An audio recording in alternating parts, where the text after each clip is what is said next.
నమస్తే. సిద్దిపేట జిల్లాలో దారుణాలు జరుగుతున్నా గానీ మెడికల్ మాఫియా ఎంతో మంది పేద ప్రజల ప్రాణాలు తీస్తున్నా గానీ అసలు పట్టించుకునే అధికారులు లేకుండా పోతున్నారు. గతంలో ఎన్నో హాస్పిటల్లో ఎంతో మంది అమాయకమైన పేద ప్రజలు ట్రీట్మెంట్ కోసం వచ్చి చాలా మంది మరణానికి పాలయ్యారు.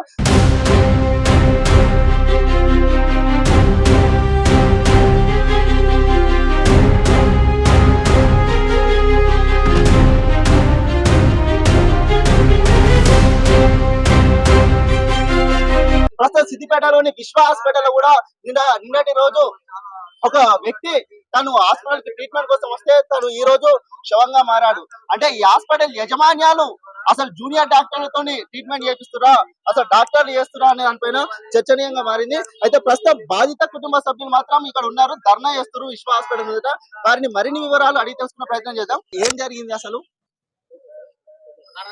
సిద్దిపేటలో విశ్వ హాస్పిటల్ కు సాధారణమైనటువంటి చికిత్స కోసం వచ్చినటువంటి ఒక యువకుడు, ఈ నాగపూర్ గ్రామం చెందిన మురళి అనే యువకుడిని లేనిపోని చికిత్స చేసి లేనిపోని వైద్యం అందించి ఆ వైద్యం వికటించడం ద్వారా ఆయన నిండు ప్రాణం కోల్పోవడం జరిగింది.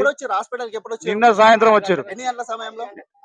6 నుంచి 7 గంటల మధ్యలో ఈ హాస్పిటల్కి రావడం జరిగింది. పూర్తి ఆరోగ్యంతో, సాధారణంగా జ్వరంతో వచ్చినటువంటి వ్యక్తిని రక్త కణాలు తక్కువైనాయని అన్ని పరీక్షలు చేసి అన్ని పరీక్షల్లో నార్మల్ వచ్చినప్పటికి కూడా బ్లడ్ డొనేట్ చేయడానికి వేరే 2 యువకులు వచ్చినప్పుడు కూడా అది బ్లడ్ మ్యాచ్ కావడం లేదని చెప్పి ఏదో తప్పుడు వాళ్ళ తప్పించుకునే ప్రయత్నం చేసి వాళ్ళ దగ్గరనే బ్లడ్ ను ఖరీదు చేసేట్టుగా వీళ్ళు హాస్పిటల్లో ప్రయత్నం చేసి మొత్తం మీద వాళ్ళ నిర్లక్ష్యానికి నిండు ప్రాణం బలైంది మన విశ్వ హాస్పిటల్లో మురళి అనే యువకుంది.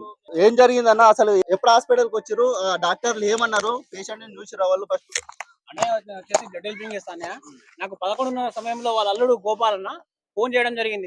వెంటనే విశ్వ హాస్పిటల్ రావడం జరిగింది. బ్లడ్ సెల్స్ పడిపోయినని చెప్పేసి నాకు చెప్పడంతోనే నేను ఏమన్నా అంటే blood cells Mitra blood bank refer చేయడం జరిగింది. మిత్రా బ్లడ్ బ్యాంక్ నేను కాల్ చేశాను. అక్కడ వచ్చేసి బ్లడ్ ఏ పాజిటివ్ బ్లడ్ లేదు, అక్కడ బ్లడ్ సెల్స్ లేవు. ఇంకో బ్లడ్ బ్యాంక్ వచ్చేసి ఎన్ఎస్ఎల్ బ్లడ్ బ్యాంక్ ఉంది, అక్కడ నేను కాల్ చేస్తే రా తమ్ముడు నేను ఇస్తా అని చెప్పేసి మాట్లాడడం జరిగింది. కానీ మిత్రా బ్లడ్ బ్యాంకుల్లోనే మీరు బ్లడ్ తేవాలి, అక్కడైతేనే మేము తీసుకుంటాము, అక్కడైతేనే బ్లడ్ అక్కడ ఇస్తేనే మేము బ్లడ్ ఎక్కిస్తామని చెప్పేసి మాట్లాడడం జరిగింది.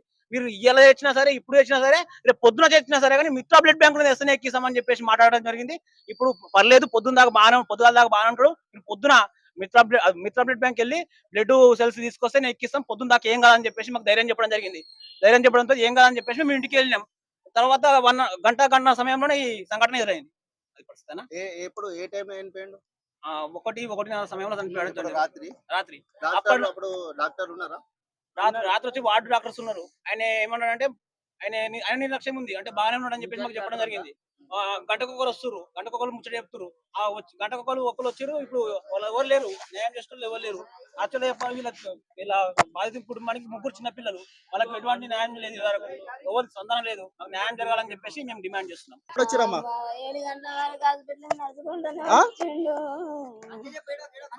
ఎప్పుడు వచ్చారు మీరు హాస్పిటల్కి? ఎప్పుడు వచ్చారు?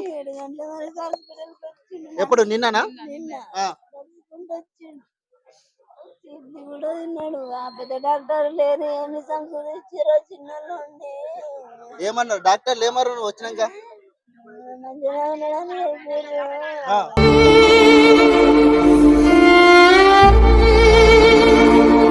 డాక్టర్లు చంపేసిరు నా బావని. ఎప్పుడు హాస్పిటల్కి వచ్చారు? నిన్న 7:30. ఎప్పుడు? నిన్న రాత్రా? మంచిగా అవుతుందని చూసాను, మంచిగా అవుతుందని చెప్పారు. చెప్తే నమ్మినాం. 1 గంట ఆసరకు దాకా ఈ పిల్లగాళ్ళు అందరూ ఉన్నారు. 1 గంటకు అన్న తీసుకుపోయారు, ఏసీలో తీసుకుపోయి వేసిండ్రు. విషం చూసి ఇచ్చారు బిడ్డ. నిన్న ఏ టైం చనిపోయాను? రాత్రా 2 కావచ్చు. ఏం జరిగింది అసలు? నిన్న హాస్పిటల్ కి ఎప్పుడు వచ్చారు మీరు? అసలు ఏం జరిగింది? డాక్టర్లు చూసిరా పేషెంట్ ని? ఏమన్నారు వాళ్ళు? పొద్దున సాయంత్రం 6-6:30 వరకు కాలు చేతులు పొరుస్తున్నాయి,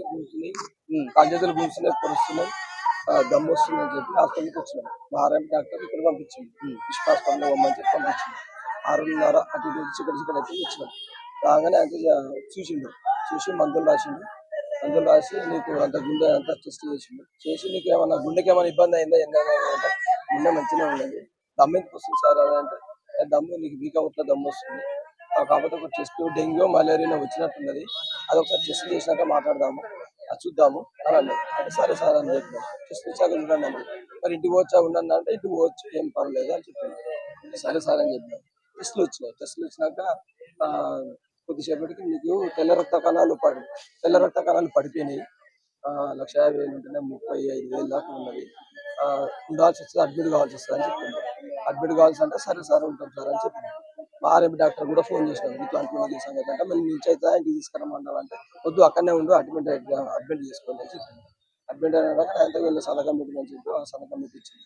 ఎందుకు సార్ ఇదేందుకు సార్ సంతకం పెట్టానంటే ఓన్లీ అడ్మిట్ చేసుకోవడానికి సంతకం పెట్టుకోమని చెప్పి సరే సార్ అంతలో వాళ్ళ బామ్మకి ఫోన్ చేసినాం రమ్మని అంటే వస్తున్నా అన్నాడు. ఒక అర్ధగంట అటు ఇటు కాగానే మళ్ళీ బాటిల్ ఎక్కియాలి, తెల్ల రక్త కణాలు బాటిల్ ఎక్కియాలి, తెల్ల రక్త కణాలు బాటిల్ ఎక్కియాల్సి వస్తుంది. ఆ బాటిల్ నేను హాస్పిటల్ పేరు రాస్తా, ఏ హాస్పిటల్ పేరు మిత్రానా ఏమన్నా పేరు గుర్తుంది సార్, హాస్పిటల్ పేరు అన్నాడు. అంటే అంతలో వాళ్ళ అల్లుడు వాళ్ళ ఫ్రెండ్ వచ్చి నా దగ్గర నాకు తెలిసిన వాళ్ళు ఉన్నారు నేను తెప్పిస్తుంది అంటే లేదు అదే హాస్పిటల్కి వెళ్తే వాళ్ళు మేము రాసిన హాస్పిటల్కి వెళ్ళి రక్తం పడిన తేవాలి, వేరే హాస్పిటల్ రియాక్షన్ అయితే మాకు సంబంధం లేదు అన్నారు. లేదు అట్లేం లేదు ఎవరన్నారు అట్లా? డాక్టర్ అన్నాడు, ఆల్రెడీ డాక్టర్ చూపించాడు.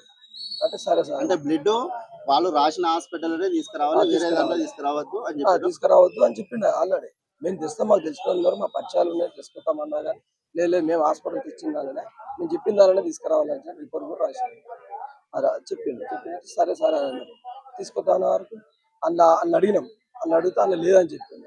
ఆ గ్రూప్ పేరు రావాలి ఏదో ఏం కథను అంటే మళ్ళీ టెస్ట్ చేయించిండు, 100 రూపాయలు టెస్ట్ చేయించిండు, ఏ పాజిటివ్ అని వచ్చిన తర్వాత మళ్ళీ వేరే పొద్దున్న ఇప్పుడు దొరకకపోతే పొద్దున్న తీసుకురాలి, పొద్దున్న తెచ్చినా కానీ మళ్ళీ పొద్దుగా తెచ్చినా అదే హాస్పిటల్ తీసుకురాలి, వేరే హాస్పిటల్ తీసుకురావద్దని చెప్పింది.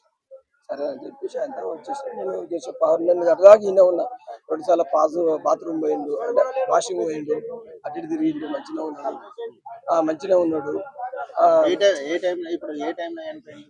ఏ టైం అంటే నేను 12 గంటల దాకా ఉన్నా, అందరు మంచిగా యాక్టివ్ ఉన్నాడు, జ్యూస్ తాగిండు, గోలు వేసుకున్నాడు, అసలు బాగా అటు ఇటు పోయిన తర్వాత ఇక్కడ మంచిగా పొద్దున వస్తాం అని చెప్పి నేను వాళ్ళ బామ్మరి 12 గంటలకు ఇంటికి వెళ్ళి వచ్చిన. మీరు నిన్న ఏ టైంలో హాస్పిటల్కి వచ్చారు, డాక్టర్లు ఏమన్నారు, అసలు ఏం జరిగింది? నిన్న 6 గంటల ప్రాంతంలో డాక్టర్ హాస్పిటల్కి రావడం జరిగింది. మామూలుగా జ్వరం వచ్చింది, ప్లేట్లెట్స్ తక్కువ ఉన్నాయని చెప్పారు. ప్లేట్లెట్స్ తక్కువ ఉంటే కానీ మిత్ర ల్యాబ్ లో మీరు బ్లడ్ తీసుకురావాలని చెప్పారు. మిత్ర ల్యాబ్కి పోతే అక్కడ బ్లడ్ లేదు, అక్కడ బ్లడ్ లేకపోతే మన వాళ్ళు డొనేట్ చేస్తున్నారు. డొనేట్ చేస్తే కూడా మన లేదు అక్కడ తీసుకోవాలన్నారు. లేదు మన వాళ్ళు ఇంకో బ్లడ్ గ్రూప్ నుంచి కూడా మనోడు బ్లడ్ ఇస్తానంటే కూడా లేదు అక్కడే తీసుకోవాలన్నారు. సరే మరి ఎట్లుంది ఆరోగ్యం అంటే సరే పర్వాలేదు ఏం కాదు, తెల్లరి దాకా ఏమో బాగా ఇబ్బంది ఏముండదు, తెల్లరి వరకు తీసుకురావాలనే విషయంలో చెప్పిర్రు. వాళ్ళు ఇంజక్షన్స్ ఏమి ఇచ్చిర్రు, సెలైన్ ఎక్కిచ్చిర్రు. మధ్యరాత్రి వరకే ప్రాణం పోవడం జరిగింది. దీనికి కారణము అక్కడ ఉన్నటువంటి ఇక్కడ ఇప్పుడు హాస్పిటల్లో డాక్టర్లు లేరు. ఇక్కడ ఏదైతే దీనికి హాస్పిటల్ నడిపించే ట్రీట్మెంట్ చేసే ఏదైతే ముఖ్య హాస్పిటల్ దవాఖాన లేరు, డాక్టర్ గారు లేడు. కానీ ఆ ట్రైనింగ్ లో ఉన్నటువంటి డాక్టర్లు వాళ్ళ నిర్లక్ష్యం, వాళ్ళ యొక్క వైద్యం వికటించే ఈరోజు ఒక నిండు ప్రాణము బలి తీసుకున్నటువంటి హాస్పిటల్ ఇది. సిద్దిపేటలో ఇలాంటి హాస్పిటల్ చాలా మాఫియా ఏర్పడి ట్రైనింగ్ పూర్తిగా లేని దవాఖానాలు నడిపించుకుంటూ ప్రజల ప్రాణాలతో చెలగాటమాడుతా ఉన్నారు. దీనికి కారణం ఇక్కడ ఉన్నటువంటి ప్రభుత్వ అధికారుల నిర్లక్ష్యం, ప్రభుత్వ పాలకుల నిర్లక్ష్యం. ఈ సిద్దిపేట ప్రాంతంలో ఈ యొక్క 5-10 సంవత్సరాలలోనే ఒక 100 హాస్పిటల్ను వెలువడం జరిగింది. దీనికి కారణం అంతా ఇక్కడ ఉన్నటువంటి పాలకులు అధికారుల నిర్లక్ష్యమే. ఇది పూర్తిగా వైద్యం వికటించే చనిపోవడం జరిగింది. ఇట్లా ప్రతి ఒక 10 హాస్పిటల్లో ఈ మధ్య కాలంలోనే చాలా మంది చనిపోవడం జరిగింది. దీనికి కారణం ఏంటంటే ఈ యొక్క దవాఖానలో డాక్టర్లు పూర్తి వైద్యం చేయక వాళ్ళకు ట్రైనింగ్ డాక్టర్లా వాళ్ళు మామూలుగా దొంగ లైసెన్స్ తెచ్చుకొని మరి హాస్పిటల్ నడిపించుకుంటారో అర్థమైతే లేదు.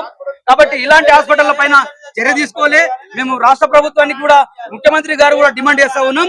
ప్రభుత్వ ఏదైతే వైద్య ఆరోగ్య శాఖ మంత్రిగా ఉన్నటువంటి వైద్య ఆరోగ్య శాఖ మంత్రి కూడా డిమాండ్ చేస్తా ఉన్నాం.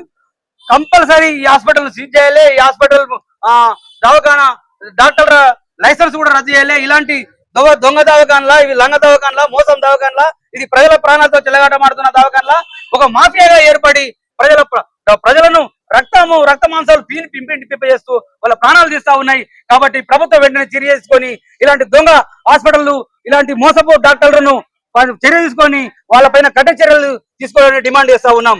మేము దళిత సంఘాల, ప్రజా సంఘాలు మరియు బహుజన సంఘాల ఆధ్వర్యంలో ఇక్కడ ఈ హాస్పిటల్ కుటుంబానికి న్యాయం జరిగేంత వరకు మేము ఈ ధర్నాను కొనసాగిస్తామని డిమాండ్ చేస్తా ఉన్నాం.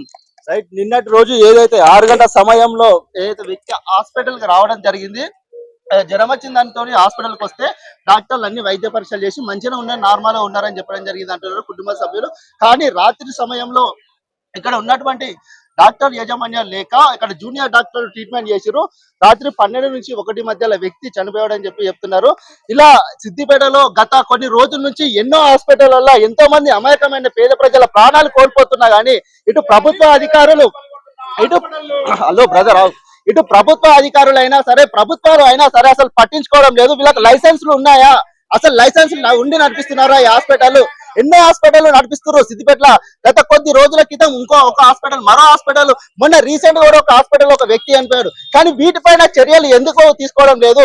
ఇలాంటి హాస్పిటల్ పైన ఎలాగైనా చర్యలు తీసుకోవాలి. ఇట్లా అమాయకమైన పేద ప్రజల ప్రాణాలు తీయద్దని చెప్పి బాధిత కుటుంబ సభ్యులు చెప్తున్నారు. కెమెరా పర్సన్ అంజితో రాజేష్, వనకర్తయం, సిద్దిపేట.